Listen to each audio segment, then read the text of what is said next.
Good morning. My name is Nikki, and I will be your conference operator today.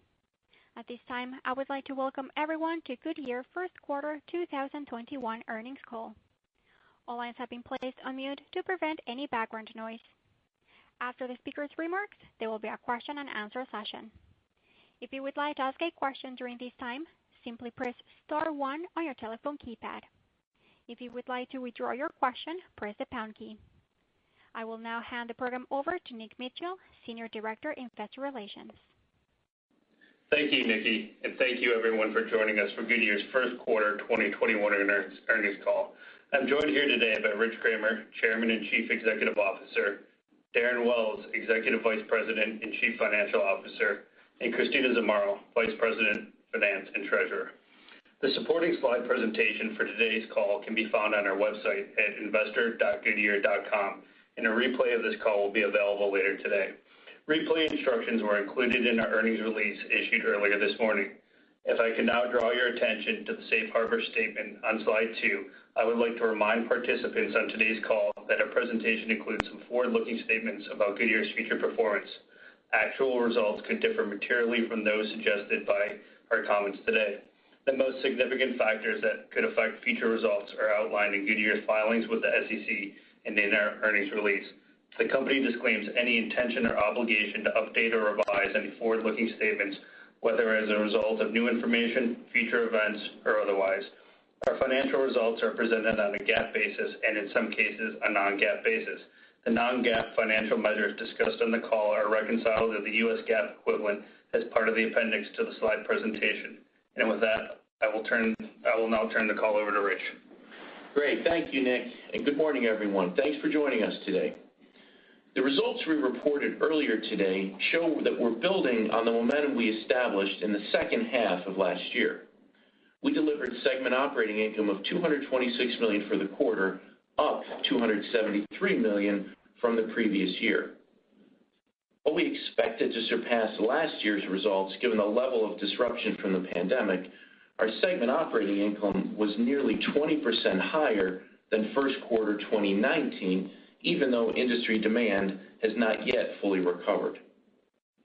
Our consumer replacement business delivered strong results despite the ongoing impact of the pandemic. By leveraging improved distribution and new products, we significantly outperformed the industry in the U.S., Europe, and China. In the OE segment, we continued benefiting from our OE pipeline, which again resulted in share gains. We generated these share gains while capturing more value for our products, allowing us to continue recovering raw material cost inflation. And finally, we continued to see improved manufacturing efficiency and reduced structural costs in the U.S. and Europe. These results reflect the commitment of our associates to position the company in the best possible way for recovery. As we look across our markets, we see healthy demand trends. We're encouraged by the momentum that we're seeing in consumer replacement, where demand has nearly returned to pre-pandemic levels and done so much faster than we anticipated. Conditions are particularly strong in the U.S., where sellout demand exceeded 2019 March levels. Vehicle miles traveled are improving, and manufacturers and dealers need to replenish inventories, which were cautiously managed to low levels during the pandemic. These signals, coupled with data from other industries and a robust second half global GDP forecast, indicate an emerging consumer-led recovery and strong market conditions ahead. These dynamics are also favorable for new vehicle sales. As you know, OE production has been affected by part shortages in the first quarter, particularly the tight supply of semiconductors. This is a situation we expect to persist. For Goodyear, to the extent OE production remains constrained, we have the opportunity to redirect our capacity to much-needed premium replacement tires. Equally so, as OE production improves alongside sustained replacement demand, the industry supply-demand dynamic will likely remain constructive. While perhaps at different stages, these market trends are evident in each of our SBUs. In the Americas, our volume increased 7%, driven by strong growth in replacement, particularly in the U.S. U.S. consumer replacement volume grew 17%, far outpacing the industry. I'm especially pleased with the performance in the premium high-margin segments, where we grew significantly more than the market, which itself was up double digits. Making it easier for customers and consumers to choose Goodyear is also resonating, and nowhere is this more evident than our e-commerce and mobile installation businesses, both of which contributed to this strong volume performance. Higher traffic and improved conversion rates at Goodyear.com are fueling strong unit growth, with our e-commerce volume up more than 25% in the first quarter. The popularity of our mobile installation business continues to benefit from excellent customer satisfaction scores and greater market coverage. These dynamics contributed to triple-digit volume growth during the quarter, an impressive performance even for a business that's in the early growth phase. With strong momentum in these new customer-facing challenges, with traffic to Walmart's auto care centers improving, and with our other distribution channels performing well, we expect to continue recovering share in the coming quarters. Our U.S. commercial replacement business also continued to set the standard. Volume growth once again exceeded the industry rate, with units increasing 13% during the quarter on top of solid growth last year. On a two-year basis, our volume is up nearly 20%, a remarkable performance. In a rising cost environment, fleets continue to find great value in our mobility tools and fuel-efficient products, such as the FuelMax LHD2, a product that demonstrates our commitment to helping our customers achieve their sustainability goals. In Brazil, demand for replacement tires is recovering faster than anticipated. During the quarter, our combined replacement volume in the country was up slightly despite a recent resurgence of COVID-19. Our consumer OE volume decreased 6%, reflecting lower industry demand, with vehicle production adversely impacted by supply chain challenges. Despite the decline in shipments, our relative performance remained strong as we outperformed the industry for the fifth consecutive quarter. We're laying the foundation for growth beyond this year, with the U.S. government developing strategies to accelerate the adoption of EVs. We have additional opportunities to differentiate ourselves as a technology leader. Last year, we secured several high-volume EV fitments, including the Tesla Model Y and GM's new all-electric Hummer, strengthening our position as a tire maker of choice for EV manufacturers. In 2021, OEMs continue to turn to Goodyear for tires that can handle the added stress of increased vehicle weight, regenerative braking, and higher torque, while helping extend vehicle range through reduced rolling resistance. We must deliver on these requirements while also addressing the level of road noise in the cabin through noise reduction technology. Nearly one-third of the fitments we were awarded during the quarter were for EVs. The momentum we have established will strengthen our leading OE position in the Americas as the automotive landscape evolves. In EMEA, our volume increased 10%, driven by EMEA's replacement business despite ongoing mobility restrictions. Our consumer replacement business continues to benefit from the strategic changes we made last year to restructure our distribution in Europe. With the transitional volume impact behind us, we outperformed the industry, growing our total consumer replacement volume 11%. During the first quarter, we performed exceptionally well in the all-season and summer segments. The Vector 4 Seasons Gen 3, the Eagle F1 Asymmetric 5, and the Efficient Grip 2 SUV contributed to our solid share gains. Each tire was recently recognized by trade publications for its superior performance in its respective category, further validating our industry-leading technical capabilities. EMEA's consumer OE volume increased 4% during the quarter, also outpacing the industry. In addition to the solid OE volume growth, we also continued adding to our leading position in the EV segment in EMEA. Notable fitments won included Audi's high-performance RS e-tron GT. That's a great fitment for us. Turning to EMEA's commercial business, we continued adding to share gains we achieved over the past 2 years. Total commercial unit volume increased nearly 20%, driven by growth and replacement. This outperformance continued to be driven by our rapidly expanding fleet business. On our last call, I mentioned that Ryder had recently selected Goodyear as its sole mobility partner in Europe.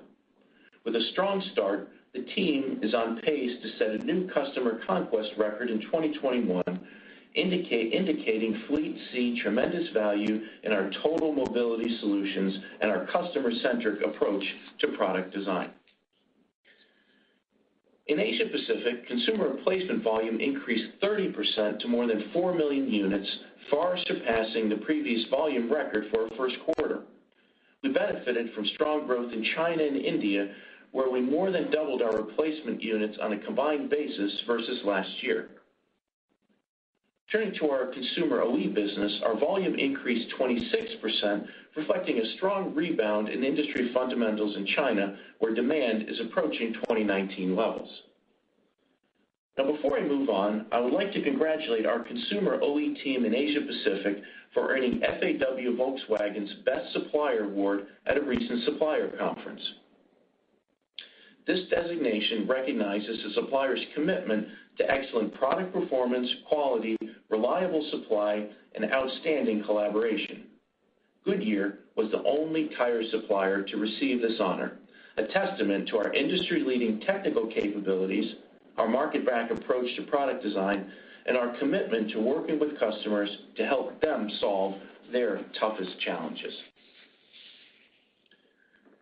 These same attributes also helped us secure the fitment on the recently launched Volkswagen ID.6 Cross, the latest modular electric battery platform vehicle in VW Group's lineup. Goodyear is proud to be the sole supplier on this EV platform since its inception. Now, even as markets recover and our business momentum gains strength, we continue to focus on our longer-term competitive advantage with both the Cooper Tire acquisition and new mobility. Our enthusiasm around the Cooper Tire transaction continues to build as we develop our integration plans and prepare to welcome Cooper Tire to the Goodyear family. The acquisition will allow us to increase our business in markets and segments that play to our strengths and offer a more comprehensive portfolio of products and services to our customers and consumers. We're particularly excited about the potential of stronger combined portfolio of SUV and light truck fitments, given the importance and growth in these vehicle segments.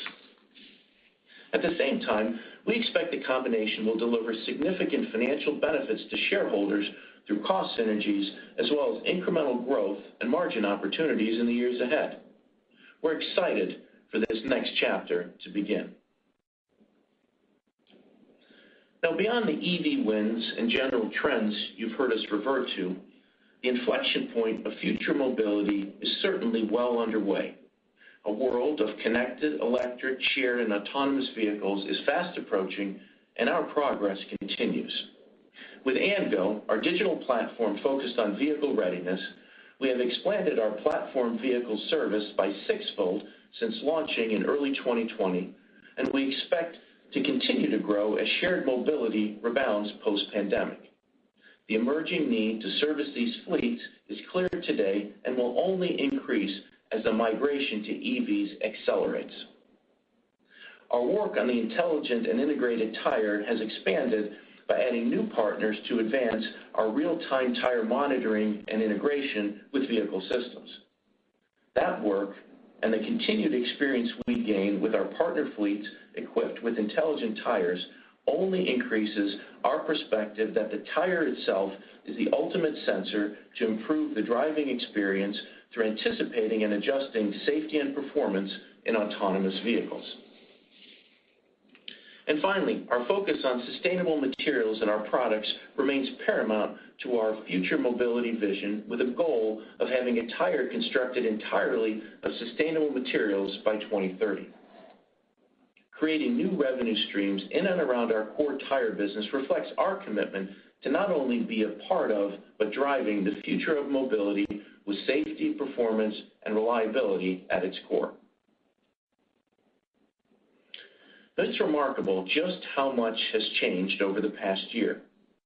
During the first quarter of 2020, we faced an emerging crisis of historic proportions as COVID-19 brought the global economy and the auto industry to a near standstill.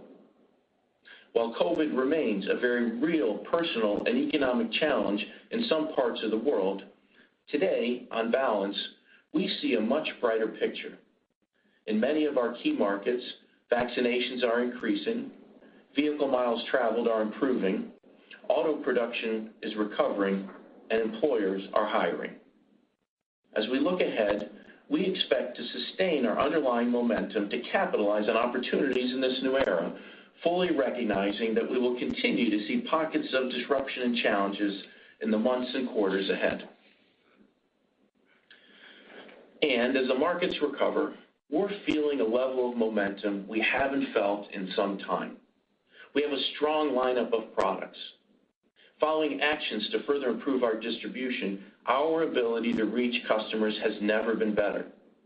Our fleet solutions offerings is unmatched in the market, and the planned acquisition of Cooper Tire will further strengthen our position, creating increased opportunities to generate value in the years ahead.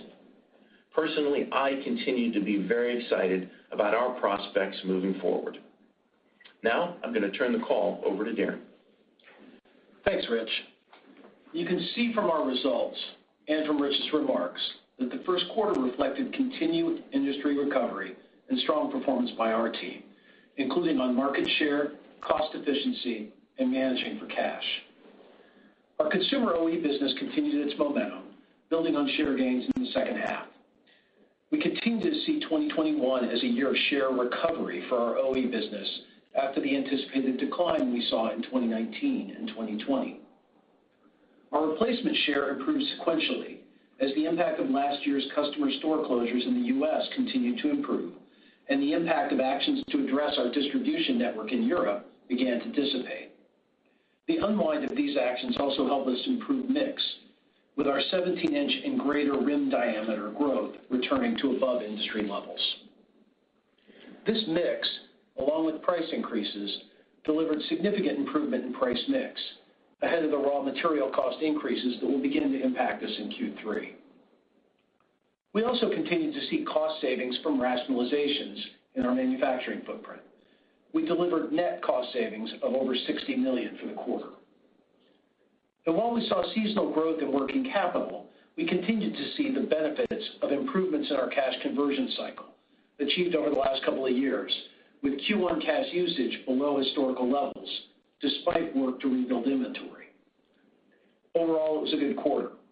While we continue to face a high level of uncertainty, we're encouraged by the trends in our end markets and our business as we move toward the middle of 2021. Turning to slide 10, our first quarter sales were $3.5 billion. While sales were up 15% from a COVID-affected year-ago period, it may be more meaningful to compare to pre-COVID levels from 2019. Q1 sales were down about 2% from 2019, in line with the results we saw in Q4. Our unit volume was up 12% from last year, but remained 8% below 2019 levels. So there's still a ways to go before we see full recovery to pre-COVID volumes. Our $226 million of segment operating income for the quarter, on the other hand, was up versus both 2020 and versus 2019. During the quarter, a severe winter storm in the U.S. temporarily impacted production at our chemical plants and at 3 of our tire factories. It also affected more than 170 of our retail locations. We estimate the disruption reduced our segment operating income by about $17 million. Absent this impact, our earnings growth would have been even more significant. After adjusting for this and other significant items, our earnings per share on a diluted basis were 43 cents, up from a loss of 60 cents a year ago. The step chart on slide 11 summarizes the change in segment operating income versus last year, and slide 12 summarizes the change versus 2019. Versus last year, the impact from higher volume was $67 million, reflecting an increase in unit sales of $3.7 million. Non-recurrence of period charges from a year ago resulted in a $51 million increase in overhead absorption. Production in the first quarter was up 4 million units compared to last year. We get a larger portion of the benefit of this higher production in the period than we normally would, given immediate recognition of the impact of last year's shutdowns. Price mix improved $64 million, while raw material costs declined $15 million compared to a year ago. Note that we benefited to some degree from the 3 to 6 month lag as raw material costs moved through our inventory. Recent raw material price increases will catch up some over the coming quarters. Cost savings of $91 million more than offset $30 million of inflation. Savings associated with the closure of Gadsden and the restructuring of 2 manufacturing facilities in Germany totaled $33 million. Foreign currency translation negatively impacted our results by $4 million, driven by weaker currencies in South America, primarily the Brazilian real. The $19 million increase in the other category included an $11 million benefit from improved profitability at Tire Hub. It also benefited from the non-recurrence of certain costs incurred during last year's suspension of production. Turning to the balance sheet on slide 13, net debt totaled $4.9 billion, a decline of more than $650 million from the prior year. Slide 14 summarizes our cash flows during the quarter. As anticipated, we used cash in our operating activities in Q1, given seasonal working capital increases and efforts to rebuild inventory. Turning to our segment results beginning on slide 15, unit volume in the Americas increased 7% from a year ago. As Rich mentioned, replacement volume was up 11%, driven by our consumer business. The continued recovery of sales through Walmart's Auto Care Centers and increased share in other channels resulted in year-over-year share gains, reversing the trend experienced last year. Our OE volume was down 6% as a result of lower industry demand, including the impact of supply chain challenges for auto parts, including semiconductors. Segment operating income for Americas totaled $114 million, compared to break even a year ago. Excluding the impact of a severe winter storm, Americas segment operating income would have been $131 million. The benefits of our cost savings actions and improvements in price mix contributed to the earnings growth. Savings associated with the closure of Gadsden were $29 million for the quarter. Turning to slide 16, Europe, Middle East, and Africa's unit sales totaled 12.7 million, an increase of 10% from a year ago. Replacement volume increased 11%, with increases in both consumer and commercial. Our consumer OE business was up 4%, despite a drop in industry demand, reflecting the benefit of new platforms and strong demand in light truck and SUV segments.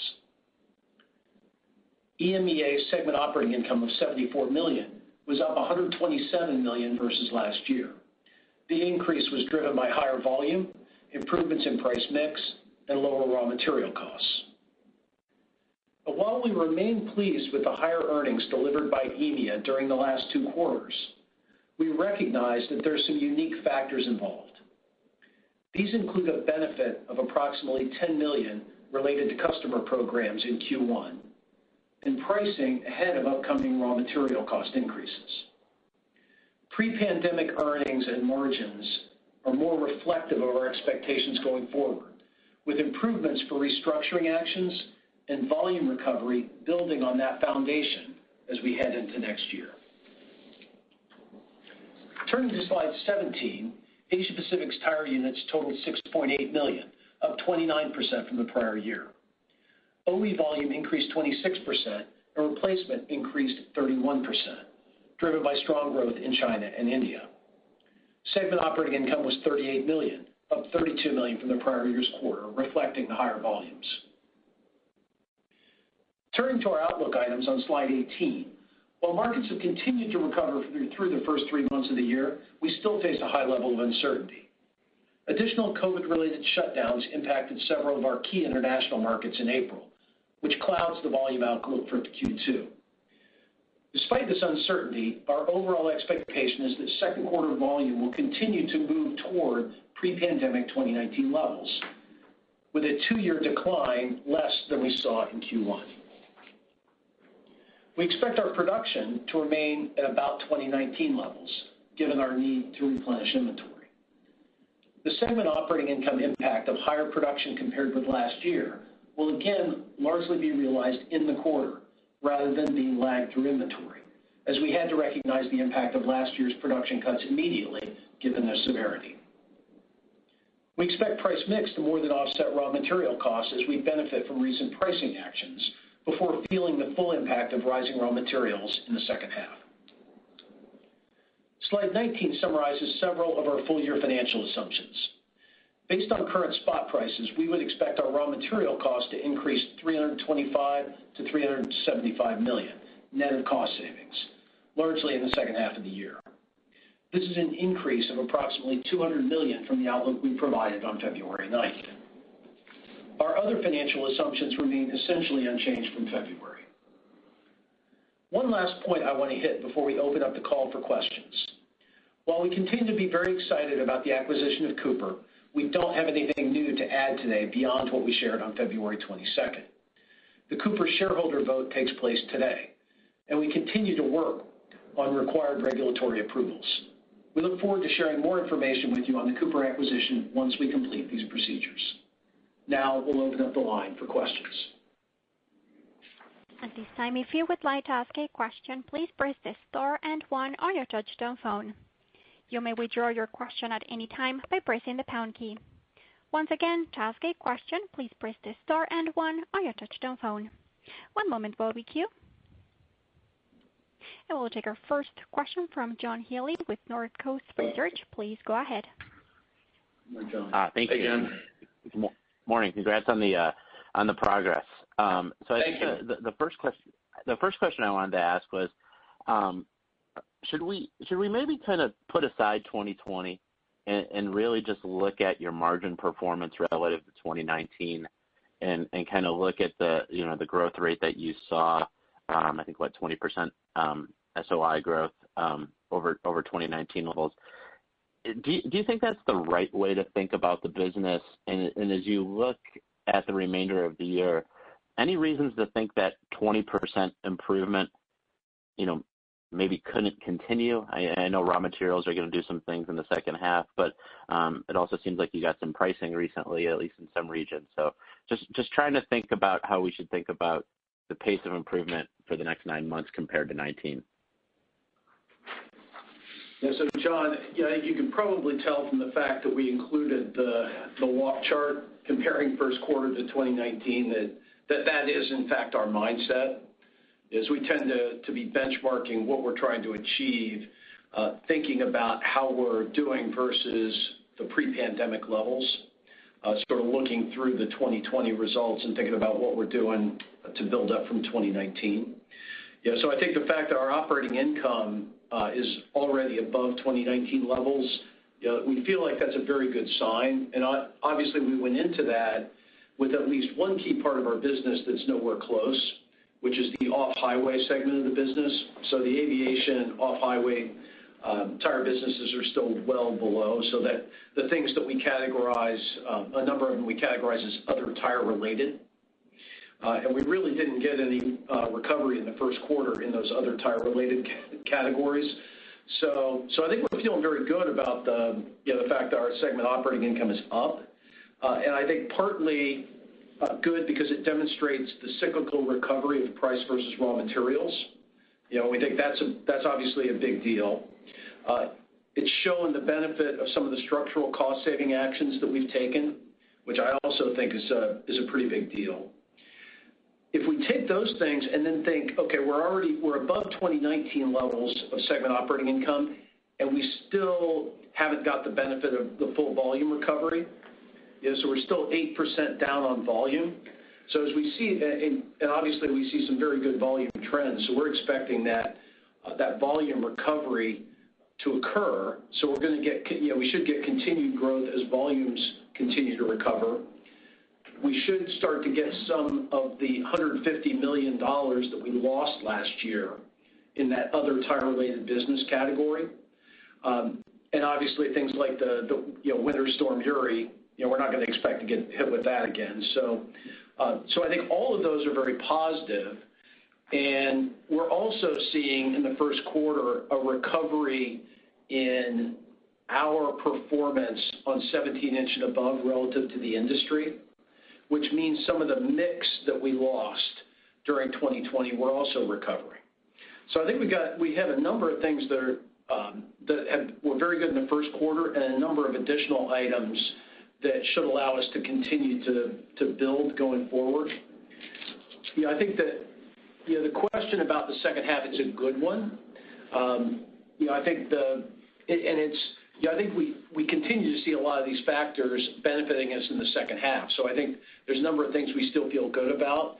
We do recognize that the significant question is going to be the price mix versus raw materials question in the second half, given we're going to have most of the $325 to $375 million of raw material cost increase happening in the second half. And effectively, what that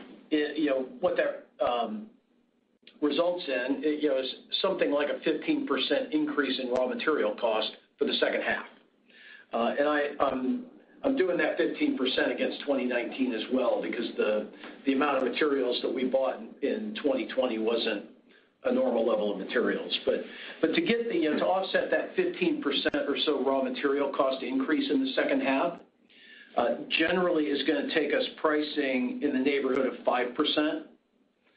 And we don't have all that pricing in place yet, but we've made pretty significant progress on pricing in the first half. And so I think we've got we've got some momentum there, and we've got a supply-demand situation that is certainly better than it was in 2019.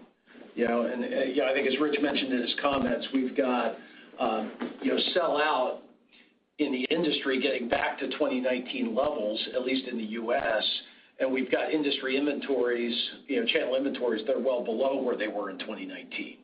So I think the setup is pretty good. And certainly, I think we're feeling good in the U.S. And we realize that that the pricing we've announced to date isn't sufficient to get us through the second half. Probably what we've announced so far gets us a little more than halfway there. But we've got some time to work with, and we've got some pretty good momentum, and we've got some good industry dynamics that should support us as we work our way toward the second half. Understood. Makes sense. And then just a question kind of on supply chains and logistics. I know there's been a couple of industry kind of news stories in the last 2 or 3 weeks about just maybe some beginning levels of scarcity of natural rubber, and maybe drawing some parallels to natural rubber shortages and, mirroring that of semiconductors potentially. And I'm not sure if that is exaggerated or reality. So I was kind of curious to get your perspective on that. And then secondly, I think it's really easy to think that if the manufacturers are producing autos at the same clip that they were, they wouldn't be sourcing product from you guys at that same level. But is that in essence how they're responding to this, or are they looking at certain aspects of their supply chain and saying, hey, we can't let raw materials such as natural rubber, do what semiconductors is doing? So how is their true response on working with suppliers like yourselves? Yeah, so John, I'll start with the first one on natural rubber, and the first thing I'll do, frankly, on all the, working through a lot of the supply challenges we had in the first quarter. As you all know, we had the winter storm in the Gulf Coast. We had the Suez Canal blockage and the shortage of containers and all that. I just want to tip my hat to our teams, our operations teams and procurement and our businesses who have really worked through these things just tremendously. And the end result is it really hasn't caused us any issues in terms of our production. And if I talk specifically to natural rubber, we're certainly not experiencing any limitations that you might have read about in some of the stories that are out there. We're certainly aware of some of the issues on tight supply that came up last year as the industry started ramping up, which was sort of normal course, I would say. But again, we took a lot of proactive measures anticipating that to ensure we had the supply and to not make it an issue. And I think recently, you've seen natural rubber prices return back to sort of Q4 last year levels after a spike. And I would say that tends to be indicative, and we've seen this really my time over decades, 15 years now, we've seen these type of moves to be indicative more of price volatility that really reflects speculation around natural rubber, could be stockpiling, could be doing those other things, as opposed to an underlying supply-demand situation. So that's not something that we're seeing or that we can't manage through right now. It's not an issue that's taken up a great deal of our time.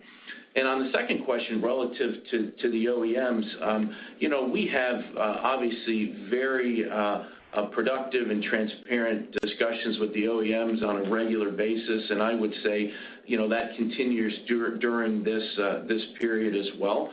As you know, we have to meet their just-in-time supply requirements, and I'm proud to say that we do that with great regularity, and I would expect, as their volumes sort of fluctuate right now with the semiconductor situation, they will be back and we'll be ready to supply them per the relationships we have with them. So I wouldn't say we've seen any dramatic difference in that. Again, very constructive discussions.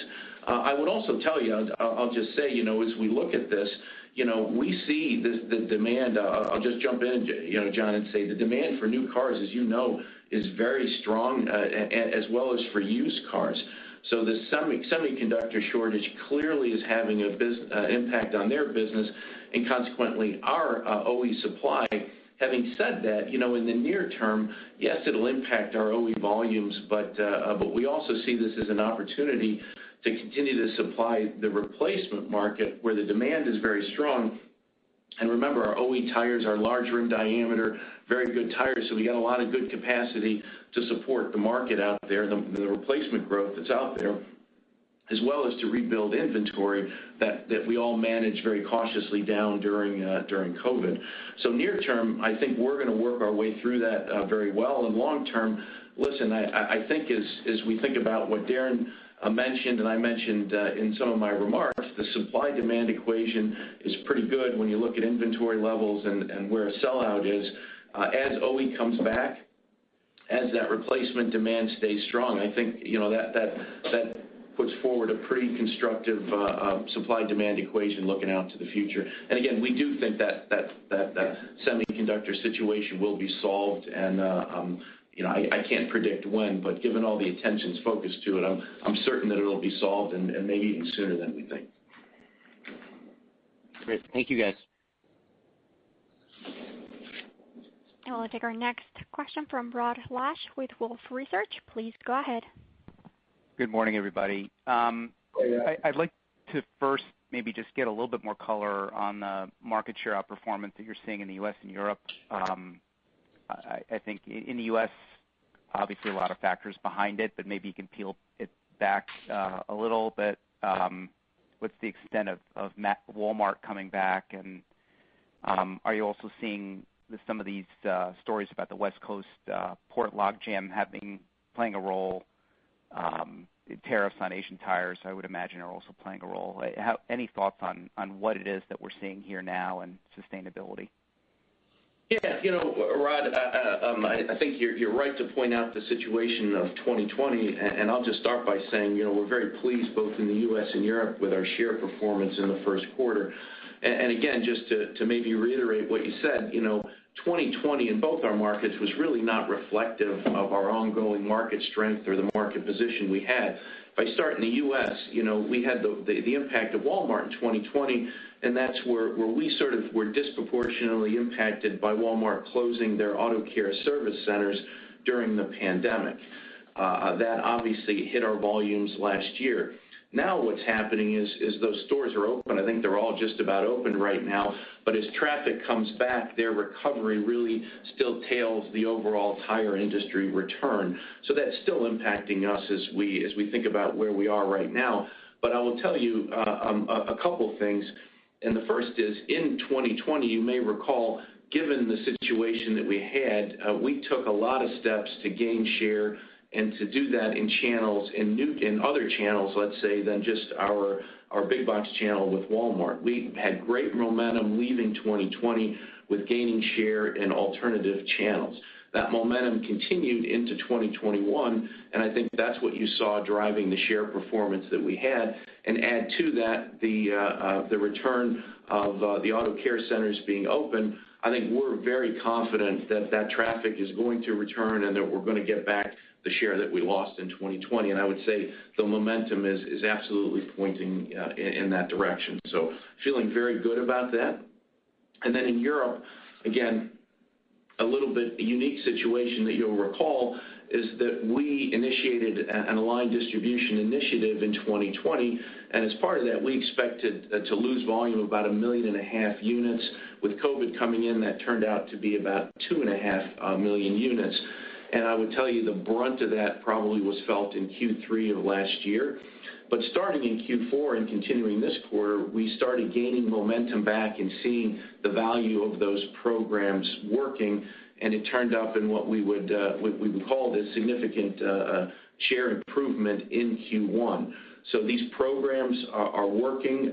We're seeing it as we capture more of the value of our brands in the marketplace, as we look at how tires are being sold in Europe in a more aligned way than, let's say, unaligned way, with tires going in different directions, and that's been very successful.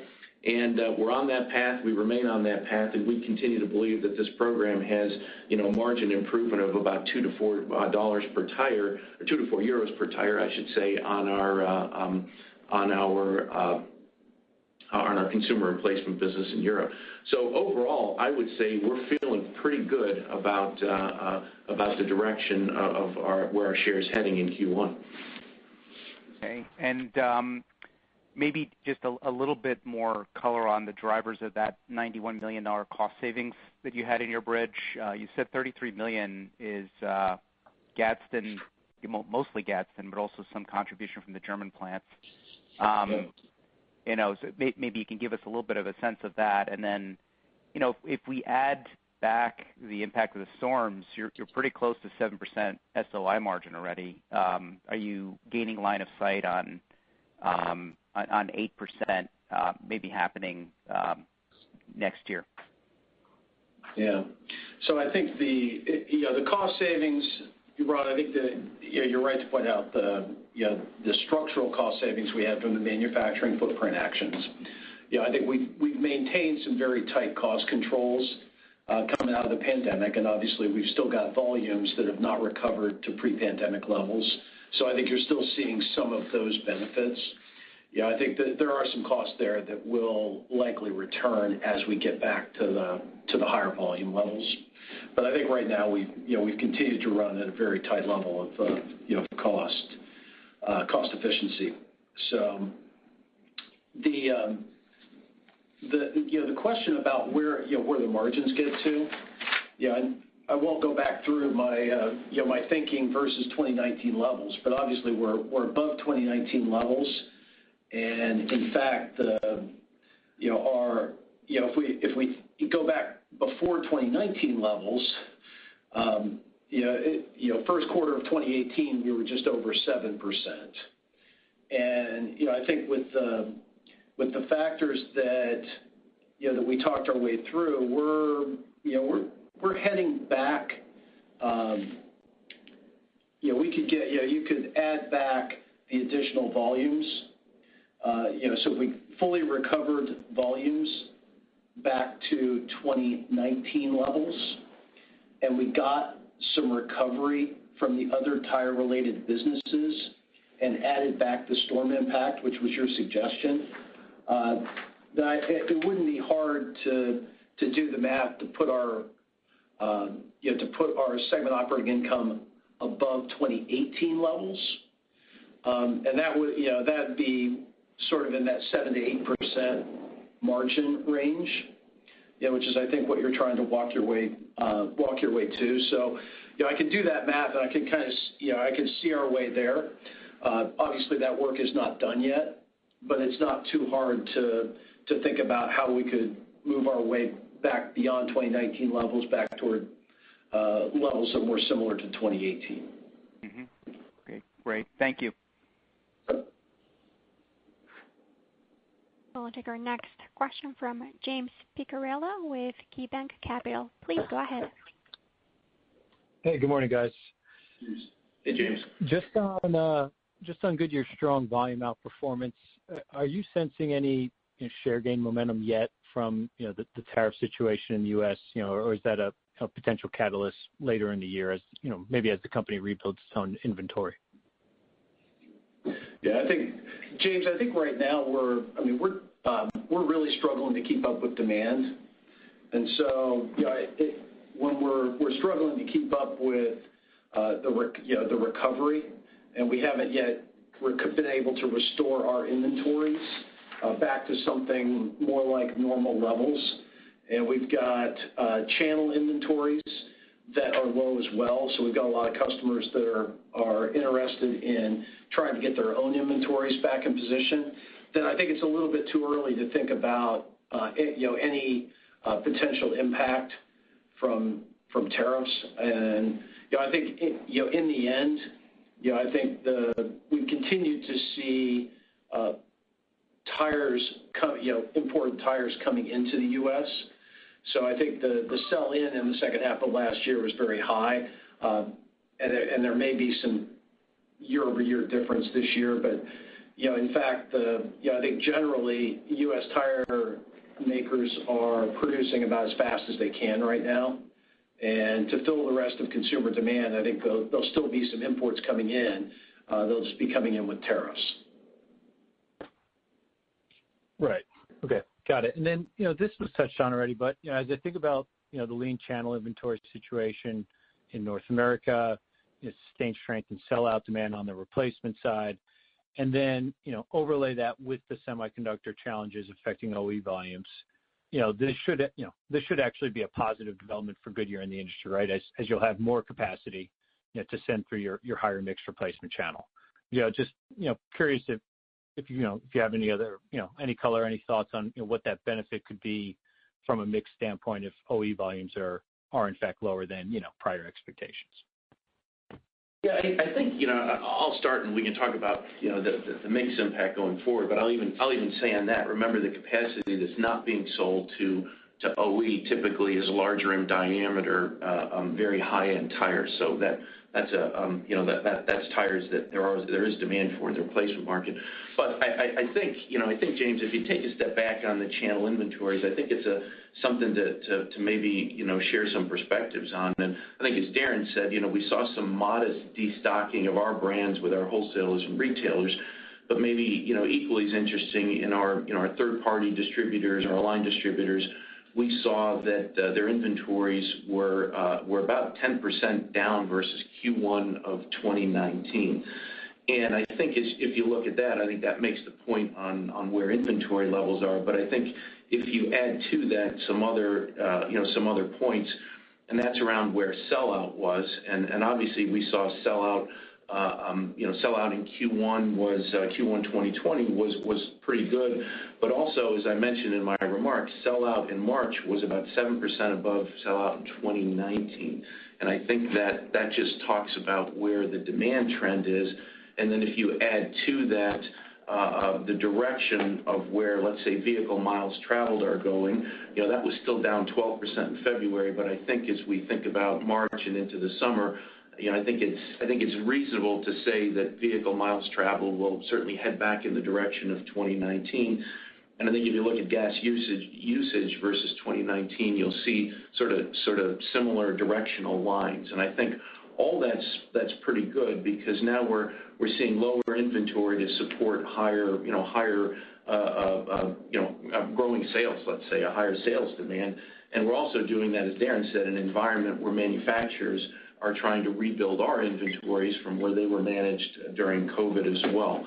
So all those are pretty positive. And then I think if you even take one more step to think about, or one more added point would be that as we look at retail sellout prices from some of the indicators that very well, I think there's evidence that retail prices are rising as well. So a pretty good dynamic as you think about the supply demand dynamic that's out there, and particularly relative to having to cover the raw materials we see in the second half of the year. Yeah, James, the only thing that I would add to that is, maybe just to quantify a little bit the point you're trying to get to. And so, I guess, and that is how do we quantify the benefit of being able to fulfill replacement demand with tires that we would otherwise be sending to the automakers? So, I guess I felt like that was embedded in your question. Is that fair? Yep. Yeah, for sure. And, yes. So if we, just using the modeling assumptions that we use, if we saw a 5% decline in U.S. OE build, that would free up something like 450,000 tires that we could then put in the replacement market. And if we're assuming those are more 17-inch and above tires, which almost all of our OE tires at this stage are, then there'd be something like an extra $12 or $13 of margin on each of those 450,000 tires. And that would ultimately go into our mix. That would help our mix. So it's, it's clearly a favorable effect, and obviously helps out our customers as well, which is, we see as a real positive thing. I have to just see how that plays out. Yeah, well, that's super helpful. Just a quick one on Tire Hub. $11 million year-over-year improvement in the quarter. Was there anything one-time related, or is that maybe a sustainable trajectory from here? Just thoughts on Tire Hub. Thanks. No, I think what we're seeing there is what we expected with Tire Hub, and that is as their volume builds up, they'd be in a better position to cover their cost base, including the investments that we wanted them to make to expand. So there's not really seeing anything of a one-time nature there. We're just seeing after having some losses on our equity in Tire Hub for the first couple of years after startup, we're starting to see them move back toward break even. Thanks, guys. Thank you. I'll take our next question from Emmanuel Rosner with Deutsche Bank. Please go ahead. Hi, good morning. Good morning, Emmanuel. First, couple of quick questions to understand better how you're thinking about the second quarter outlook. And you give a lot of helpful comment, but obviously the year-ago comparison was a little bit distorted. So would you expect the change in price mix versus raw materials to be of similar magnitudes to what we just saw this quarter? And then if I think about it in terms of SOI per unit or SOI margin, if you prefer, would you think about it as similar or lower than what we've seen in the first quarter? And if so, what would be the drivers of that? So I'm going to focus on the drivers because we intentionally don't give specific guidance on these items. But here is I think how you can think about that. I think first of all, second quarter volume. I think we're looking or expecting the volume decline versus 2019 to be less than we saw in Q1. Now there is some seasonality. So we've got some business units where the second quarter is seasonally a lower volume quarter, and that's certainly true in Europe. But generally, we're expecting just to keep closing in on where volumes are for 2019. So if we're comparing SOI, and I will, I think about how our SOI in the second quarter is going to compare to 19 rather than 20 because 20 was so disrupted. We could say that volume is probably going to be less of a negative in the second quarter versus 19 than it was in Q1. If we think about the impact of price versus raw materials, I would say that the pricing that we have announced is generally going to have the same kind of effect in Q2 that it had in Q1. And in fact, we've got a price increase announced in the U.S. of up to 8% that's effective April 1st. So that will mean there is bigger pricing impact or bigger pricing benefit in the U.S. in Q2 than there was in Q1, which I think that's a positive as well. So we've got a little bit of positive from volume, a little bit of positive on pricing. Raw material costs, we've actually got in our appendices, we've got a raw material slide that shows a couple of things, and it is slide 23, I believe. But two points here. First of all, it shows the $15 million decline in raw material costs we got in the first quarter. But it also points out that we expect a modest increase in raw material costs in the first half. And so what we would see in the second quarter, and we'll call it modest, but that means the second quarter would more than make up for that $15 million reduction in raws in the first quarter, and then probably a bit more above that. So we would have modest increase in raw material costs in the second quarter resulting from that, but we're going to have the increased pricing from that April price increase to help deal with that. So I think you've got kind of a balanced view there of price and mix. Obviously, we don't expect to have actually, I'll say this.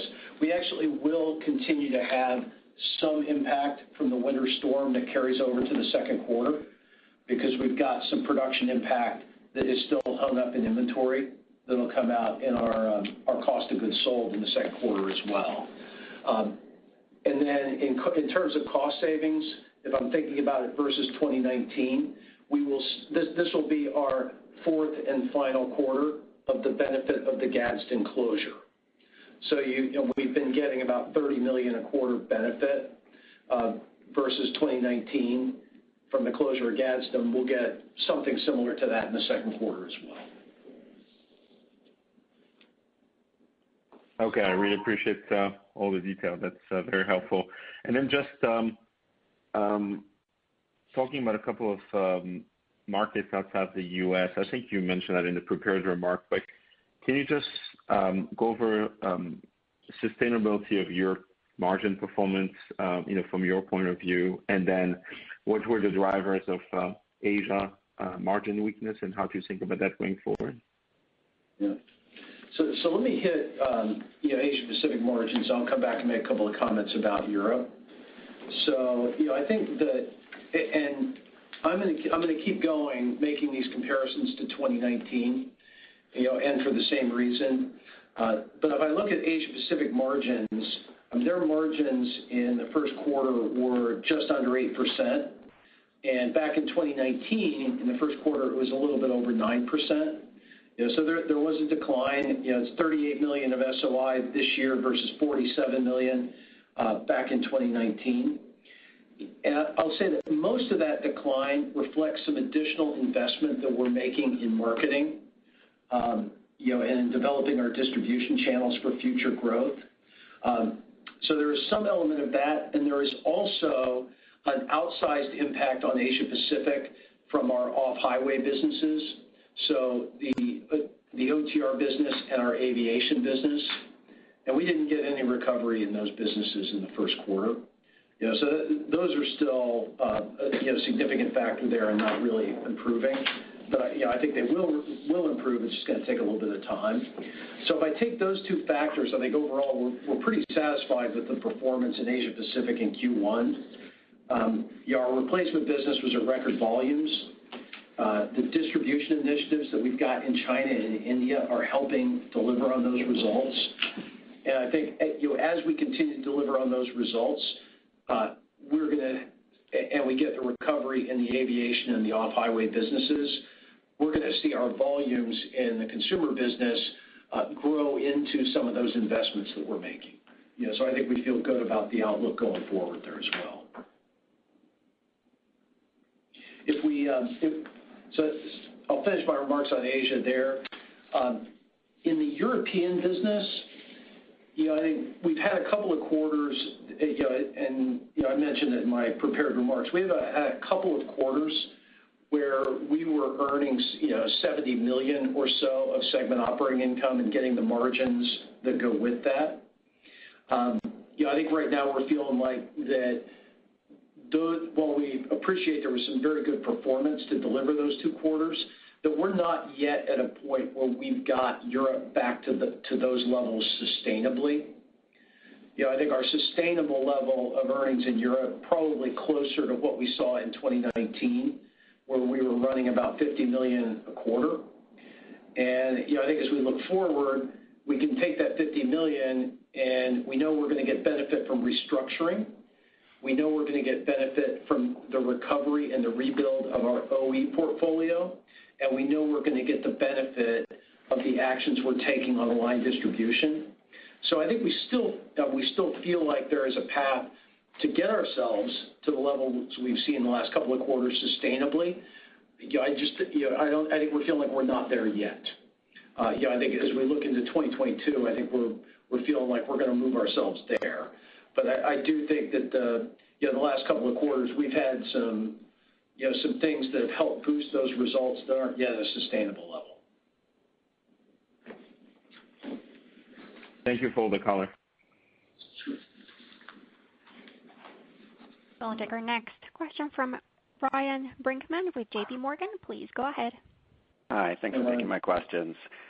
Some of the other companies we cover, including in the automotive aftermarket, have cautioned recently around pending higher labor costs as the economy reopens amidst still elevated government unemployment benefits. I'm guessing you may be relatively protected from this given your longer dated union contracts for workers in your assembly plants, but was curious if maybe you're seeing perhaps some of the same in your company-owned retail stores. And then just looking beyond labor, are you seeing anything notable with regard to any other non-raw materials inflation, such as ocean freight, logistics, et cetera? And how would you rate the coping mechanisms available for you to counteract the effect of non-raws inflation? I think we're used to talking about sort of price mix versus raws and then separately about cost savings versus general inflation. But, do you think you may have the ability to, take price in the marketplace to help defray some of these other non-raws costs too?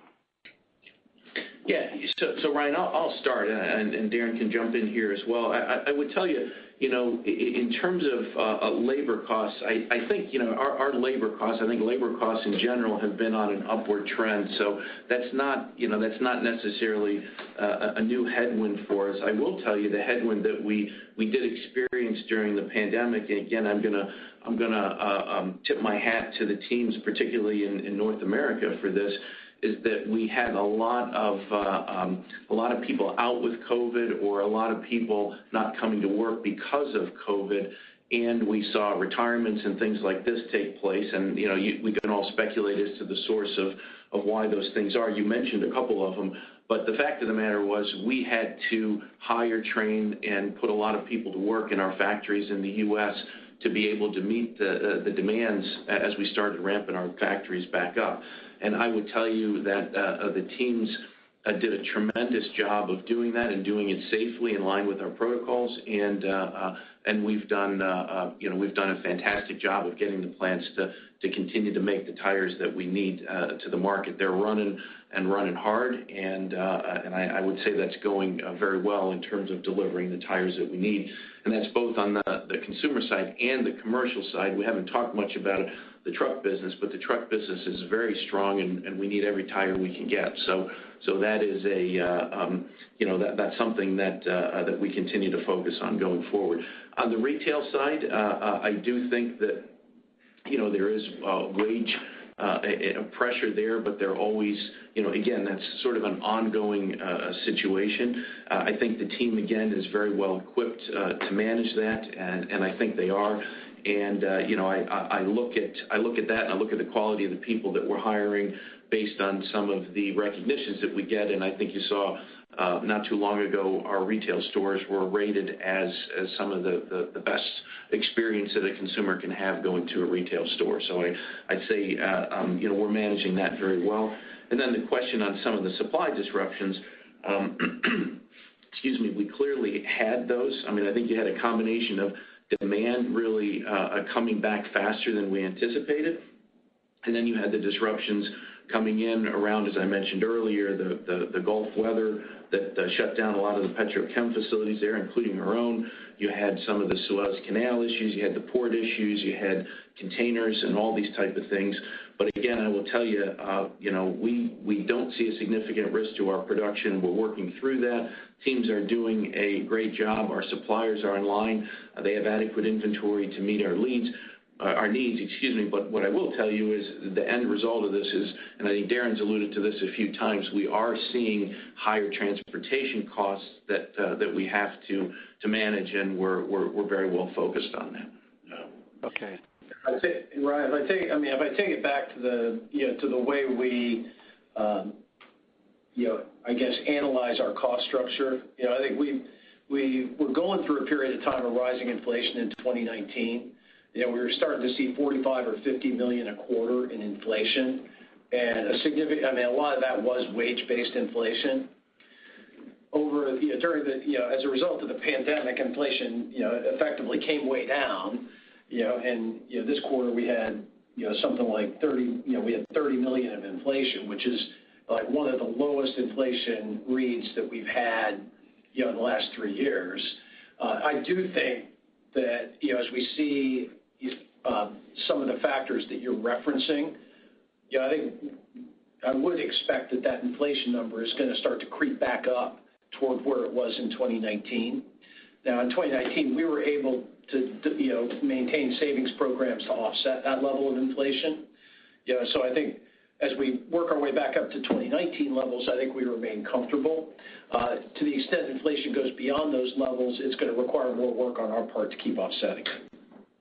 Okay, very helpful. Thanks. And then just lastly, I realize that, there will be in 2Q a non-repeat of various austerity actions taken last year amidst the onset of the pandemic. And so, year-over-year cost savings could be minimal, and maybe that continues into 3Q. But are you able to say, if you were to try to normalize for the temporary savings, whether you think you may have found more permanent savings as a result of those cost actions taken in response to lower volumes last year, such that you feel any more positively about normalized margin going forward? I'm not sure if there's a way to quantify those residual savings, or if you could maybe highlight, where you expect to layer back in fewer costs than you took out, whether that's primarily in manufacturing or SG&A, et cetera. Ryan, I think that there ultimately will be some. I think to keep it simple right now, I would focus on the factory footprint savings and structural element that's different than it was in 2019. I ultimately think there will be some areas that we'll find some permanent savings in, but not at a point of trying to quantify those right now. And I know there are some costs that we are still running without that are likely to come back as we get all of our business activity back to those 2019 levels. So I don't want to mislead anyone, because I think there are some costs that will come back. The factory restructuring costs, those are going to be permanent savings. The other area, it's the right question to ask, and I think it's going to be clearer to us as we get through the second and third quarter what additional savings, including in areas like SAG, we may have as more of a longer-term effect. Okay, great. Thanks for all the color. Yeah. Thank you. This concludes our Q&A session and today's Goodyear first quarter 2021 earnings call. Thank you all for your participation, and you may disconnect at any time.